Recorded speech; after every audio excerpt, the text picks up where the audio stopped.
pasteurs, de par notre responsabilité dans la société, dans l'Église. Êtes-vous des bonnes ou mauvaises brebis qui suivent les pas de leur pasteur ou qui ne les suivent pas? Shalom. Ces questions trouveront réponse au cours de notre méditation. Au pasteur, Jésus appelle les brebis par son nom, chacune par son nom. Il les fait sortir.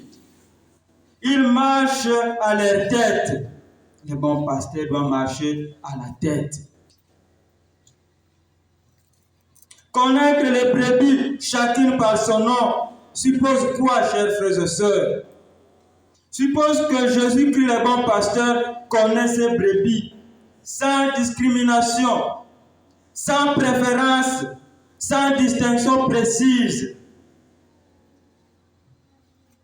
Jésus est en pleine communion et communication avec toutes ses brebis.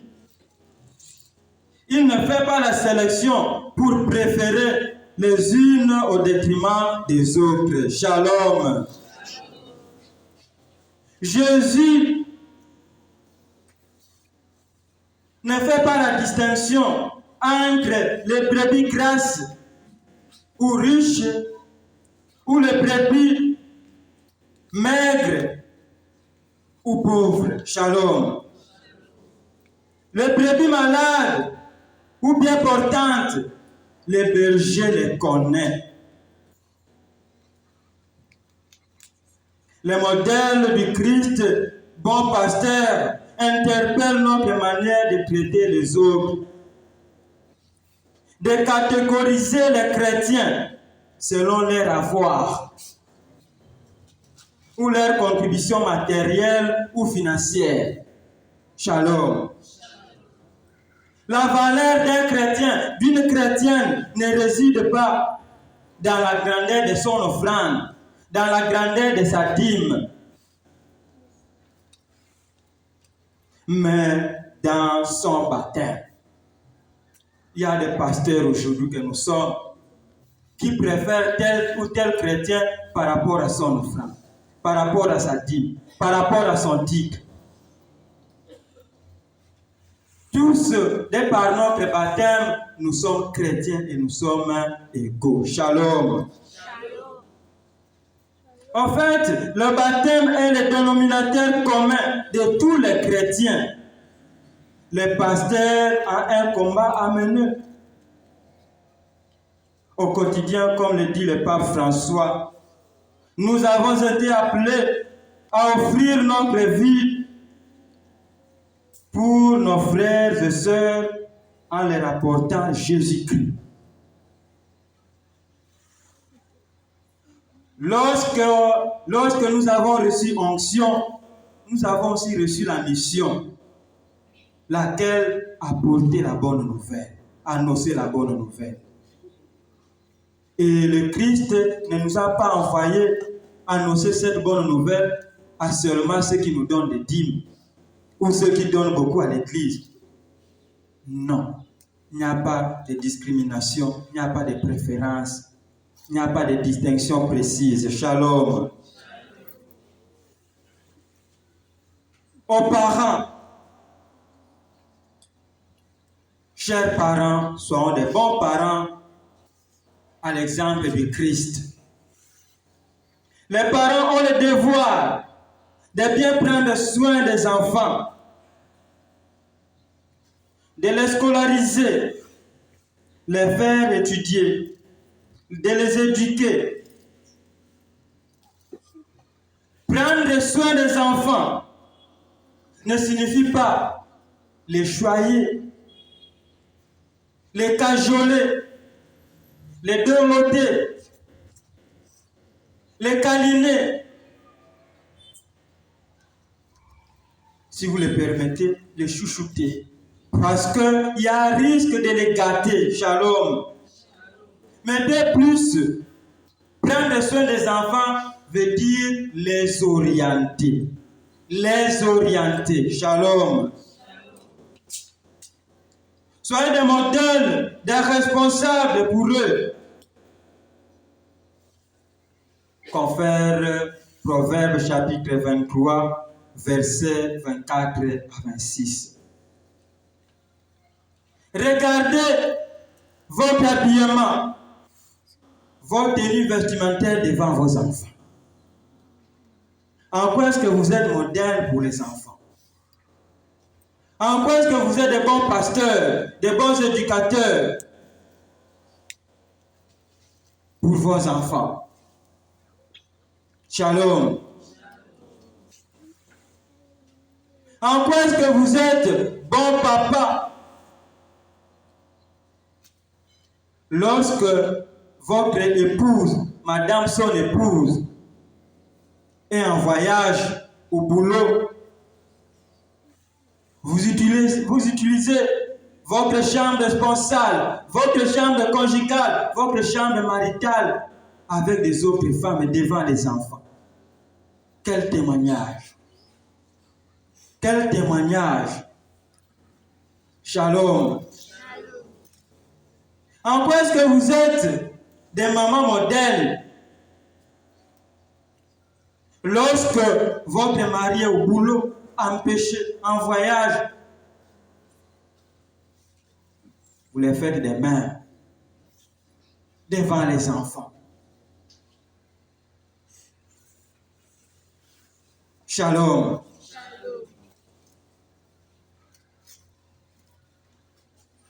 Quel modèle, quel exemple nous donnons aux enfants? En quoi est-ce que nous sommes papa modèle, maman modèle, parents modèle?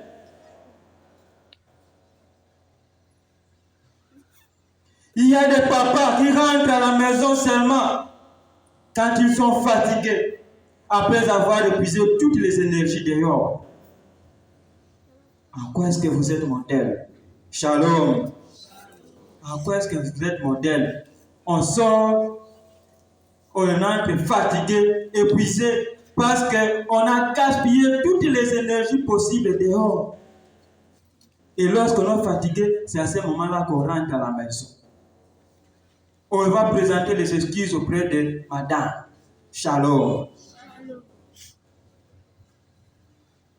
Papa, soyez bon papa.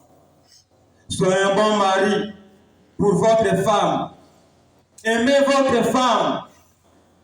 Ephésiens chapitre 5, verset 25. Aimez votre femme. Et si vous voulez que votre mari puisse vous aimer, soyez soumise. Femme, soyez soumise. Ephésiens chapitre 5, verset 24. Si vous êtes soumise, votre mari va vous aimer. Et si vous voulez que votre femme soit soumise, vous, hommes, mari, aimez vos femmes. Comme le Christ aimait l'Église et l'Église lui était soumise. Shalom.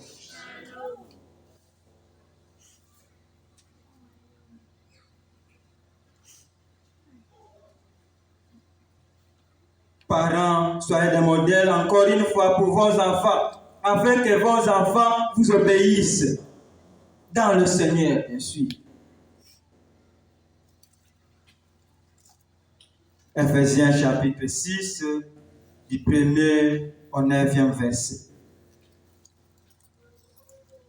Aux députés, les honorables, soyez des modèles pour le peuple.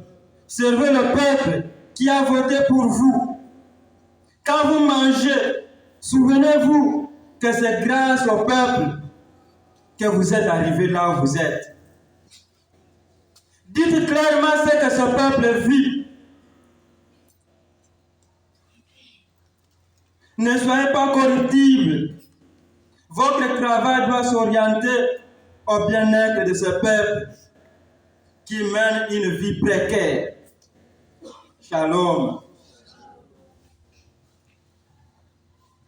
au gouvernement, le devoir qui est le vôtre est celui de veiller sur la vie de votre population, comme le Christ le faisait bien sûr. Du point de vue sécuritaire, professionnel, sanitaire, alimentaire, et j'en passe. Que vos actions aident cette population à réaliser les rêves. Rappelez-vous que votre travail doit s'orienter vers l'Éternel et vous en serez récompensé. Donnez le sourire à vos dirigés. Rassurez-leur la paix. Mais n'oubliez pas surtout qu'il n'y a pas de paix sans pain. N'oubliez pas surtout qu'il n'y a pas de pain sans pain.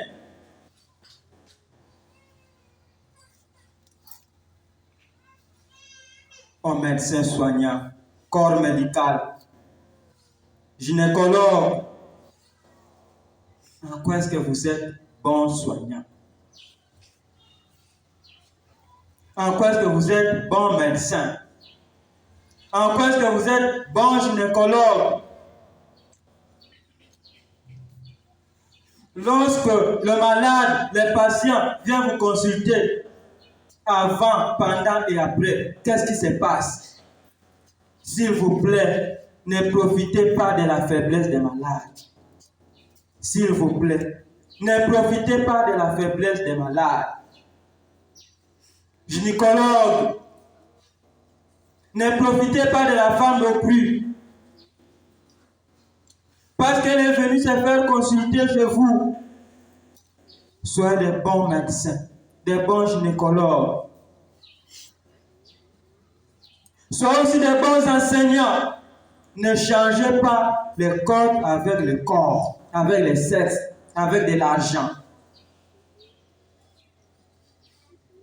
Faites bien votre boulot et le Seigneur va vous récompenser. Shalom.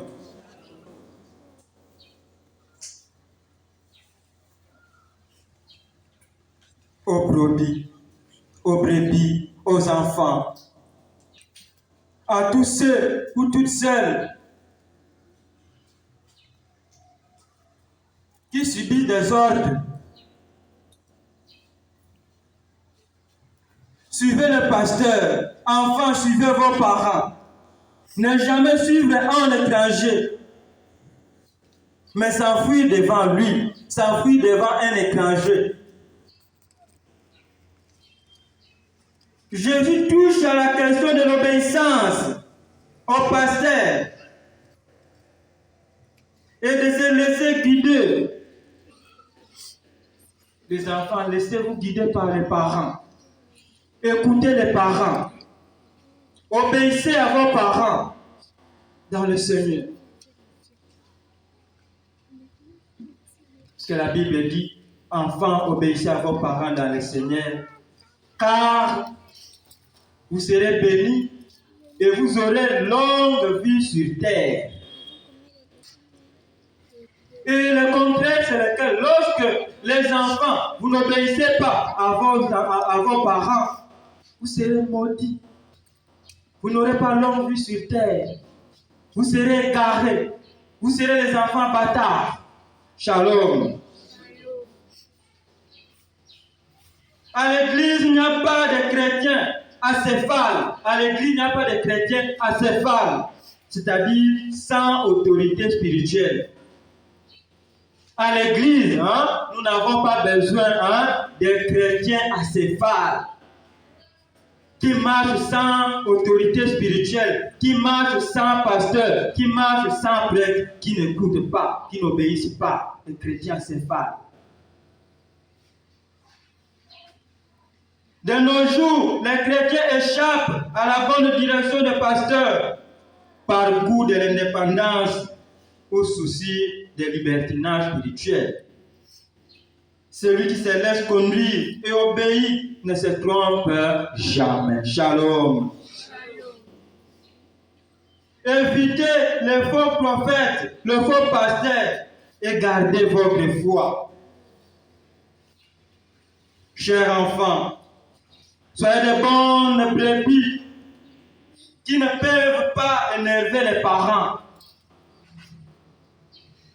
Vous avez ce devoir-là d'obéir à vos parents, à vos responsables. Qui que vous soyez, obéissez à vos parents. Qui que vous êtes ou que vous soyez, obéissez à vos parents.